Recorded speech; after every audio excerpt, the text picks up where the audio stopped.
Um chamado à fidelidade, verdade e à justiça. Saudações cordiais, amados amigos, que a paz do Senhor Jesus Cristo esteja convosco. Encontrei mais um texto muito importante e muito interessante e achei melhor compartilhar convosco. Farei uma leitura deste texto e no final das contas tecer alguns comentários, apresentar alguns argumentos em torno deste mesmo texto. O texto diz o seguinte: um chamado à fidelidade, verdade e à justiça. Querido amigo, em um mundo onde a verdade e a justiça parecem cada vez mais esquecidas, Deus estende um convite amoroso e urgente. Sede firmes e constantes, sempre abundantes na obra do Senhor, sabendo que o vosso trabalho não é em vão. 1 Coríntios capítulo 15, verso 58. Não permita que as escolhas erradas da multidão desviem seus passos. O caminho largo pode parecer atraente, mas estreita é a porta e apertado o caminho que leva à vida, e poucos há que a encontrem. Lembre-se de Noé, um homem justo que brilhou como luz em uma geração corrupta e violenta. Gênesis capítulo 6, verso 9. Enquanto o mundo mergulhava-se no pecado, Noé manteve-se íntegro. Por isso, achou graça aos olhos do Senhor. Gênesis capítulo 6, verso 8. Lembre-se de Abraão, que mesmo rodeado de idolatria, não hesitou em obedecer ao chamado divino. Sua fé inabalável fez dele o pai de muitas nações. Gênesis capítulo 12, verso 1 a 3. Como está escrito, Abraão creu em Deus e isso lhe foi imputado como justiça. Romanos capítulo 4, verso 3. Lembre-se de Ló, que habitava em Sodoma, uma cidade afundada em depravação, e ainda assim conservou sua fidelidade. E livrou o justo Ló, enfadado da vida dissoluta dos homens abomináveis. 2 de Pedro, capítulo 2, verso 7. Lembre-se de Jó, que mesmo em meio às dores, perdas e críticas, declarou com fé: ainda que ele me mate, nele esperarei. Jó capítulo 13, verso 15. Ele sabia que a sua fidelidade era mais preciosa do que qualquer bem terreno. Lembre-se de Jesus Cristo, nosso Criador, Redentor e Salvador. Tentado no deserto, como atesta o livro de Mateus capítulo 4, verso 1 a 11, rejeitado por muitos, crucificado injustamente, mas nunca vacilou. Disse ele: desci do céu não para fazer a minha vontade, mas a vontade daquele que me enviou. João capítulo 6, verso 38. Lembre-se dos discípulos, homens simples que se tornaram gigantes da fé. Enfrentaram prisões, açoites e até a morte, mas nunca negaram a verdade. Mais importa obedecer a Deus do que os homens. Atos dos Apóstolos, capítulo 5, verso 29. Afirmaram com coragem. Lembre-se dos mártires, como os valdenses, João Russe, Jerônimo e tantos outros que preferiram perder a vida que negar a justiça do Evangelho. Foram apedrejados, provados, cerrados, mortos ao fio da espada, dos quais o mundo não era digno. Hebreus capítulo 11, verso 37 a 38. Agora há necessidade de fazermos uma reflexão em torno de algumas perguntas. Mas antes de avançar para estas perguntas, importa lembrar a vocês, amados irmãos, que a Bíblia apresenta-nos histórias muito impactantes de homens e mulheres que mantiveram a sua fé em Deus. Nós tivemos, por exemplo, o caso de Abraão, que foi achado íntegro diante dos olhos do Senhor. A partir deste exemplo, conseguimos contemplar e perceber que é o maior desejo de Deus que nós, como seus filhos, sejamos íntegros, sejamos fiéis aos seus princípios, sejamos justos em tudo que nós fazemos, não seguir a corrupção deste mundo, porque o mundo que hoje vivemos, ele segue a corrupção que exatamente acontecia no tempo de Noé. No tempo de Noé havia muita corrupção e havia muita violência. E é o que temos estado a contemplar no mundo que nós estamos a viver hoje. E o desejo de Deus é que a gente viva de forma diferente que o mundo. Porque Deus quer que a gente sirva de exemplo para o mundo. O mundo precisa de aprender boas coisas a partir de nós. O mundo tem que aprender boas coisas a partir dos filhos de Deus. Os filhos de Deus não devem ser iguais aos do mundo. Porque o mundo apregoa ou exalta a corrupção, exalta a violência. O mundo apregoa e exalta a injustiça, assim como acontecia no tempo de Noé. Deus quer que os seus filhos sirvam de exemplo ao mundo. O mundo tem que aprender boas coisas de nós. Poucas pessoas entraram na arca, apenas Noé e a sua família. 8 pessoas são as que entraram na arca, uma amostra clara de que os que irão para os seus serão reduzidos em número. A maior parte rejeitou fazer parte da obra do Senhor Deus. Noé foi achado íntegro e Deus quer que a gente imite a integridade de Noé. Temos o caso de Abraão. Abraão foi conhecido como o pai da fé, o amigo de Deus, o amigo particular de Deus. E Abraão viveu como o Senhor Deus desejava, porque Abraão não seguiu a idolatria da terra onde ele se encontrava.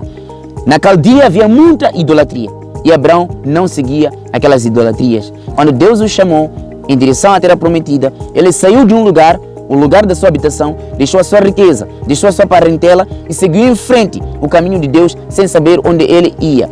Pela fé, Abraão caminhou até o lugar onde o Senhor Deus desejava que ele fosse ou chegasse. E a Bíblia é clara em dizer que Abraão foi conhecido como o pai da fé. Deus também deseja que a gente tenha fé como a fé de Abraão. Temos o caso de Ló. Ló, o sobrinho de Abraão, que vivia numa nação depravada, numa nação onde havia muita imoralidade sexual, havia muita poligamia, havia muito incesto, havia muita homossexualidade. E Ló viveu naquela nação depravada sem se depravar. Infelizmente, a sua família tinha a mente fita nas coisas de Sodoma. As suas filhas tinham Sodoma dentro dos seus corações. No entanto, Ló foi íntegro. O que significa que nós precisamos também de viver de forma correta, sem cair na imoralidade sexual, sem cair no adultério, sem cair na prostituição, sem cair na fornicação. Deus quer que a gente viva assim como Ló viveu. Só assim nós seremos considerados amigos de Deus. Nós também temos o caso que é mencionado do nosso maravilhoso mestre, o Senhor Jesus Cristo. O Senhor Jesus Cristo viveu de forma íntegra. E o livro de Hebreus é uma prova clara de como é que foi o estilo de vida do nosso maravilhoso mestre. Hebreus capítulo 4, verso 13 até 16. O livro diz de forma especial de que Cristo viveu entre os homens. Cristo é o nosso sumo sacerdote. Cristo viveu entre os homens, mas em nenhum dia ele pecou. A Bíblia é clara em dizer que hoje ele está à destra do Pai, a interceder por mim e a interceder por você. Precisamos de seguir o exemplo de Cristo, apoiar aos que necessitam. Precisamos de seguir o exemplo de Cristo, fazer de facto a vontade dele. Foi ele quem disse: vós sereis meus amigos se fizerem o que vos mando. O livro de João capítulo 14, verso 15, tanto como o livro de João também, capítulo 15, verso 14. Então nós encontramos vários exemplos. Temos o exemplo dos discípulos que pregaram a palavra de Deus, foram perseguidos, foram açoitados, foram maltratados, mas mesmo assim não deixaram de fazer a vontade de Deus, que era pregar o Evangelho. Eles foram dados a missão de pregar o Evangelho e eles pregaram de forma destemida. O povo que vive na atualidade também tem uma missão de pregar as 3 mensagens angélicas que estão em Apocalipse capítulo 14, a partir do verso 6 até 12. E nós somos chamados a, de forma destemida, também anunciar essas 3 mensagens angélicas. Temos o caso dos mártires, aqueles que viveram durante a Idade Média. Muitos deles foram perseguidos, foram mortos, foram queimados vivos, como a história nos conta. Mas mesmo assim, eles preferiram confiar na justiça de Cristo, preferiram confiar no poder do Evangelho. Eles preferiram andar no caminho do Senhor Deus. E um dia nós nos reencontraremos com os nossos irmãos. Agora vem a reflexão. Se estivesse no lugar destes homens que foram mencionados anteriormente aqui, permaneceria firme? Deus pode confiar em você? Você defenderia a verdade mesmo que custasse tudo, até a sua própria vida? Amado amigo, não se iluda com um cristianismo confortável.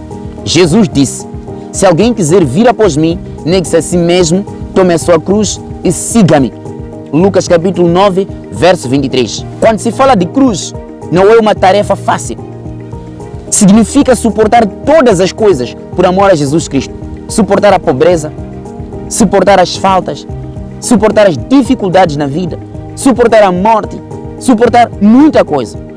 Estaria disponível e disposto para poder seguir em frente? Algumas vezes as pessoas pregam um cristianismo confortável, mas não é isso que a Bíblia nos ensina. Enquanto temos bonança e tudo mais, Deus nos beneficia com certos recursos e tudo mais. Mas o que Deus deseja é que a gente não deva colocar o coração nestas coisas, porque um dia nós vamos perder essas coisas. Então estaria disponível e disposto a entregar tudo por Cristo. Estaria disponível a passar por tudo, por amor a Jesus Cristo. Amados irmãos, a salvação é um dom precioso, mas exige entrega total e exige sacrifício. Foi Cristo quem disse em João 14, verso 6, eu sou o caminho, a verdade e a vida. Ninguém vem ao Pai senão por mim. Hoje, a fidelidade tornou-se um tesouro raro. Vivemos num mundo com pessoas, maior parte de pessoas infiéis. pessoas corruptas, pessoas violentas, pessoas imorais, pessoas que legalizam a injustiça. No entanto, o que Deus deseja é que a gente não viva como o mundo vive hoje.